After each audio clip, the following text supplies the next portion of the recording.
السلام علیکم، میں ہوں سائرہ مسعود اور آپ دیکھ رہے ہیں سلیم بخاری شو۔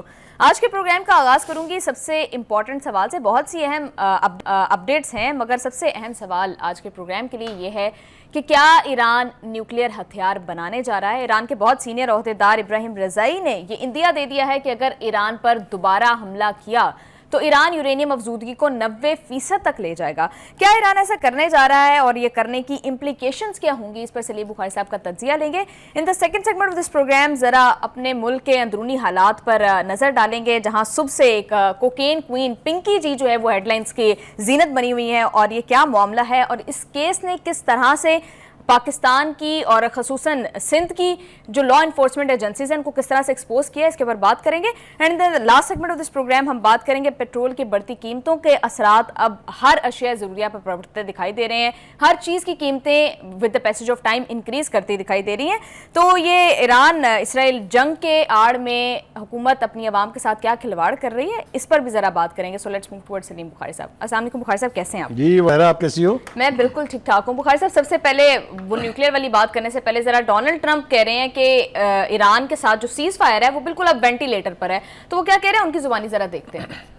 جی بخاری صاحب، ایک تو وہ پروپوزل کو سٹوپڈ کہہ رہے ہیں، دوسرا کہہ رہے ہیں کہ اب سیز فائر جو ہے وہ بالکل وینٹیلیٹر پر ہے، کسی بھی مومنٹ جو ہے وہ ختم ہو سکتی ہے۔ میرے خیال سے اگر ان کی آپ زبان دیکھیں، لہجہ دیکھیں، ان کی شکل دیکھیں تو آپ کو پتہ لگے گا کون وینٹیلیٹر پہ ہے یا کون جانے والا ہے وینٹیلیٹر کے اوپر۔ جو پوری مائٹ کے ساتھ ایران کے اوپر حملہ آور ہو کے دیکھ لیا کہ کچھ نہیں ملا، قوم اپنی جگہ پہ کھڑی ہوئی ہے، ان کی لیڈرشپ بھی اپنی جگہ پہ کھڑی ہوئی، اس کے باوجود کہ آپ نے اوپر کی ٹاپ لیڈرشپ جو ہے اس کو ایلیمنیٹ کر دیا تھا۔ گزارش یہ ہے کہ یہ دھمکیاں جو ہیں یہ وہ دیتے ہیں جو ایکشن نہیں کر سکتے، یہ یاد رکھیں۔ جس طریقے سے وہ تاثر دینے کی کوشش کرتے ہیں کہ ہم نے ایران کو مکمل طور پہ تباہ کر دیا ہوا ہے، نہ وہاں فوج ہے، نہ فضائیہ ہے، نہ بحریہ ہے، کچھ ہے ہی نہیں وہاں۔ سارا نیوکلیئر پروگرام ہم پہلے پچھلے سال جنگ میں تباہ کر چکے تھے، باقی کا ہم نے اب کر دیا ہے۔ تو پھر جھگڑا کیا ہے؟ Why don't you come and take over? مجھے تو سمجھ نہیں آتی کہ ایک ایسی سپر پاور کا پریزیڈنٹ جو اپنے آپ کو یعنی اکیلی سپر پاور تصور کرتی ہے، وہ اتنا ہیپ ہیزڈلی، اتنا فاؤل لینگویج۔ دیکھیے ان کی زبان پر اگر آپ جائیں، گالیاں انہوں نے دی قوم کو، ایرانی قوم کو گالیاں بکی انہوں نے، بالکل غلیظ گندی گالیاں، جس کے اوپر پوری دنیا کے میڈیا نے ان کے اوپر لان تان کی۔ The man is getting out of his mind every passing day. یہ میں آپ کو بالکل ٹھیک کہہ رہا ہوں۔ ان کے بیانات میں کوہرنس نہیں ہے، ان کی گرپ لوز ہوتی جا رہی ہے۔ وہ جو دھمکی دیتے ہیں 4 گھنٹے 8 گھنٹے 12 گھنٹے کے بعد واپس لے کے ایک دوسری پوزیشن لے کے پھر سامنے آ جاتے ہیں۔ دیکھیے یہ جو وینٹیلیٹر کے اوپر پڑی ہے نا، تو پھر نکالیں نا وینٹیلیٹر سے، اس کو بند کر دیں، اس کا جو آکسیجن جا رہی ہے اس کو کر لیں جو کرنا ہے۔ وہ تو ایران کے لوگ کہہ رہے ہیں نا، اس کی لیڈرشپ کہہ رہی ہے کم گیٹ اس، آئیں، آپ نے جو ہمارا اکھاڑنا ہے، جو کرنا ہے آپ نے ہمارے ساتھ کر لیں، آپ، ہم تیار ہیں اس کے لیے۔ تو کہنے کا مطلب یہ ہے کہ ایک تو ان دھمکیوں سے، ان وتیروں سے، ان حوالوں سے ایرانین قوم جو ہے وہ اب عادی ہو گئی ہے اس کی۔ دے ڈونٹ ٹیک ہم ویری سیریسلی۔ انہیں پتہ ہے کہ اس نے ایک سانس میں 3 دھمکیاں دینی ہے، عمل کسی پر بھی نہیں کرنا۔ ایک تو یہ ہے۔ دوسری طرف یہ ہے کہ جو ان کے بلنگ بانگ دعوے ہیں دوبارہ جنگ شروع کرنے کے، اس کے اوپر آپ نے خود ہی بتایا کہ ایران کی طرف جو ریئیکشن آیا ہے وہ یہ ہے کہ آپ نے جو کرنا ہے آپ کر لیں۔ جواب اس دفعہ ہم آپ کو ایسا دیں گے کہ آپ کی نسلیں بھی یاد رکھیں گی۔ اس حوالے سے بہت سی گفتگو ہو چکی ہے۔ 2-3 باتیں میں عرض کرنا چاہتا ہوں۔ ایک تو یہ کہ امریکہ نے یہ ریئلائز کر لیا ہے کہ یہ جو پوز آیا ہے بیچ میں جنگ بندی کے حوالے سے، اس میں ایران خاموشی سے بیٹھ کے امریکہ کے دوسرے حملے کا انتظار نہیں کرتا رہا، بلکہ اس کو کاؤنٹر کرنے کے اقدامات کرتا رہا ہے۔ اب کوئی وال اسٹریٹ جرنل کہہ رہا ہے، کوئی CNN کہہ رہا ہے کہ جناب روس نے بھی اس کو اسلحہ بھیج دیا ہے، چائنا نے بھی اس کو اسلحہ بھیج دیا ہے، and so on and so آن۔ ہم نے دیکھا کہ ایرانین لیڈرشپ جو ہے وہ ماسکو بھی گئی، عراقچی گئے تھے، اس کے بعد وہ چین بھی گئے، اور جو جیسچرز ہمیں مل رہے ہیں چائنیز اور رشین لیڈرشپ کی طرف سے، دے آر مور پرو ایران، کوئی دو رائے نہیں ہے اس کے بارے میں۔ ان دونوں کے جس قسم کے معاہدات ہیں ایران کے ساتھ، they can not be a sleeping partner. If next time anything is going to happen in Gulf, تو آپ یاد رکھیے کہ یہ دونوں جو ہیں یہ بیچ میں 2-3 حوالوں سے آئیں گے۔ ایک تو یہ کہ ایران نے کہہ دیا کہ اگر ہم کسی کی ضمانت مانیں گے، یعنی گارنٹی مانیں گے، تو وہ رشیا اور چائنا ہو سکتے ہیں۔ ایک دوسری بات یہ ہے کہ جتنی سپورٹ چائنا اور رشیا نے بیک گراؤنڈ میں رہ کے کی ہے وہ اب اوپن ہو جائے گی. تیسری بات یہ ہے کہ اس خطے میں اگر روس اپنا اثر و رسوخ بڑھانے کے لیے مزید فوجیں لائے گا, مزید نیول فلیٹ لے کے آئے گا, تو چائنا اور رشیا کے فلیٹ بھی کچھ بہت زیادہ دور نہیں ہے. یہ میری رپورٹ نہیں ہے, یہ انٹرنیشنل جو مانیٹر کرتے ہیں موومنٹس کو, ان کی رپورٹس ہیں. ایک تو یہ ہو گیا. دوسری بات یہ ہے کہ اب آ جائیں آپ نیوکلیر پروگرام کے حوالے سے. نیوکلیر پروگرام کے حوالے سے ایران نے کبھی آج تک یہ نہیں مانا کہ we will give it up completely. آپ کو میں لے چلوں, اگر 2 سال پہلے جو مذاکرات شروع ہوئے تھے یا 2014 میں جو معاہدہ ہوا تھا جسے 2018 میں پریزیڈنٹ ٹرمپ نے ختم کر دیا تھا, تو اس میں بھی افسودگی کا لیول کم کرنے کی بات تھی, پروگرام کو چھوڑنے کی بات نہیں تھی. لیکن اب جو میں کہنے لگا ہوں اس کے لیے ذرا تیار ہو جائیں. باخبر ذرائع, میں آپ کو باخبر ذرائع کے حوالے سے کہہ رہا ہوں کہ ایسا لگ رہا ہے کہ یہ جو دھمکی آئی ہے 90% تک ہم لے جائیں گے اس کی اگر ہم پر حملہ ہوا, اس کے علاوہ بھی کچھ آپشنز ہیں جس کے اوپر ایرانینز غور کر رہے ہیں. And that is, one of them is کہ وہ NPT چھوڑ رہے ہیں. نان پرولیفریشن ٹریٹی سے ایران نکلنے کے بارے میں سنجیدگی سے سوچ رہا ہے, نمبر 1. نمبر 2, اس کے بعد ایز اے فری برڈ وہ پھر امریکہ سے کہیں گے کہ we are willing to surrender our nuclear program provided اسرائیل اپنے سارے ایٹم بم جو بنائے ہوئے ہیں وہ کسی کے سپرد کرے یا ضائع کر دے اور NPT پر سائن کرے. Otherwise don't talk to us, we are not interested in talking to. یہ بم ہے, دس از اے بوم. کیونکہ آپ نے دیکھا کہ ڈپلومیٹک لیول پر تو انہوں نے کہا اچھا پھر ہم اس کو 90% پر لے جائیں گے. 90% پر کون لے جاتا ہے؟ جس کے پاس کوئی کیپیسٹی نہیں رہی باقی, جس کا سارا نیوکلیر پروگرام تباہ ہو گیا, وہ کرتے ہیں 90%. تو اس میں چھپے ہوئے اشارے ہیں جو شکل پر لکھے ہوئے ہیں ٹرمپ کی, جو آپ نے ابھی مجھے ویڈیو دکھائی ہے. جی بخاری صاحب, بہت دیر سے آپ تو یہ بات کر رہے ہیں کہ ایران نے جو کچھ برداشت کرنی تھی اس کی امپلیکیشنز وہ آلریڈی کر چکے ہیں. They should make a nuclear weapon. تو آپ کو لگ رہا ہے کہ آپ کی اس بات کے اوپر اب ایران کے اندر بھی جو ہے وہ اس پر غور و خوض شروع ہو رہا ہے؟ دیکھیے میں آپ سے عرض کروں, جب میں نے یہ کہا کہ یہ باخبر ذرائع کہتے ہیں تو یہ ہوا میں تو ہے نہیں. جی اس کی بات بھی کہ ہم NPT چھوڑ دیں گے پہلے ہو چکی ہوئی ہے. ایران کی لیڈرشپ کی طرف سے یہ کہا گیا ہوا ہے کہ ہمیں اگر زیادہ گھراؤ ہمارا کرنے کی کوشش کی تو we will say goodbye to NPT. NPT کو گڈ بائی کہنے کا مطلب یہ ہے کہ Iran and Israel will be on the same level. جی پھر ایران فری ہے, جو مرضی بنائے, کوئی اس کو نہیں پوچھ سکتا. اگر وہ NPT کا سگنیٹری نہیں ہے تو آپ اس کو مجبور نہیں کر سکتے, بیکاز اس کے اوپر UN کا پریشر بھی نہیں ڈال سکتے آپ. کسی نے پوچھا, میں آج اس ایڈوانس ورڈ سے پوچھنا چاہتا ہوں, آپ کی غیرت کدھر مر گئی تھی جب سے اس نے ایٹم بم بنا کے رکھے؟ کسی میں جرت ہوئی کہ یہ کہے کہ اس نے کس جواز کے اوپر ایٹم بم بنا لیے, کس جواز کے اوپر اس کے پاس اتنا بڑا نیوکلیر پروگرام پرسو کیا اس نے کہ ایٹم بم بنا لیے؟ کوئی کہتا ہے 29 ہے, کوئی کہتا ہے 40 ہے اس کے پاس. تو مجھے یہ بتائیے کہ ایک خطے میں جو صہیونی زہر جو ہے اس کا مقابلہ کرنے کے لیے دوسروں کے پاس کیوں یہ اختیار نہیں ہونا چاہیے؟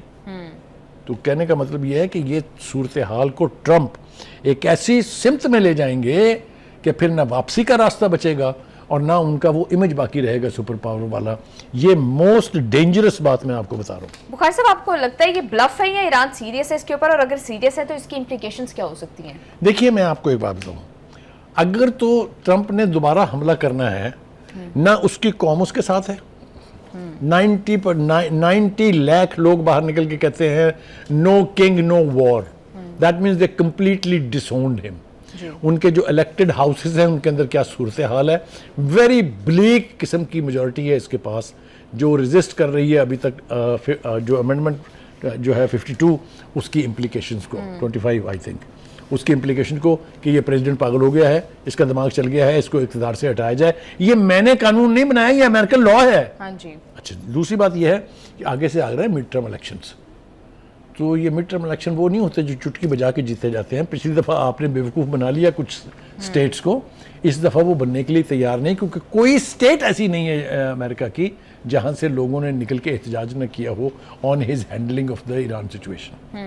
تو کہنے کا مطلب یہ ہے کہ اس وقت ہمارے پاس یہ ہے کہ لوگ اس کو صحیح تصویر دکھانے کی کوشش کرتے ہیں ٹرمپ کو, چاہے تو اس کی ملٹری ایلیٹ ہے جس کے 12 کے